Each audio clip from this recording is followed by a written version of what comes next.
Hello mga ka-trending, welcome back to ZK Trend. Inilabas na nga ng View ang episode 1 ng Red Flag Diaries. Makikita nga dito na talaga namang grabe na ang sweetness at kilig ng Don Bell na hindi na nga maitatago pa.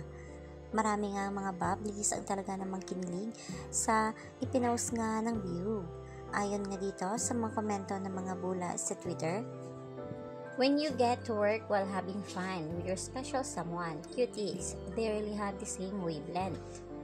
Ayun pa dito, "The height difference is really one of their greatest asset, just so perfect for a forehead kiss. Date someone who naturally brings out your inner child, makes you laugh and never stops flirting with you."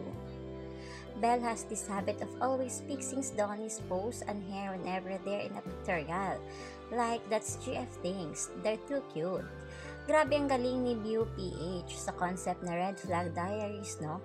Nakita siguro nila na ang daming sweet at cute behind the scene moments na deserve din natin makita.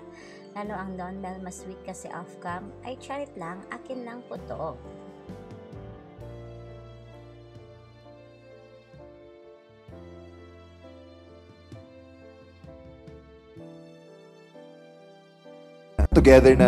together na taping ulit, 'di ba?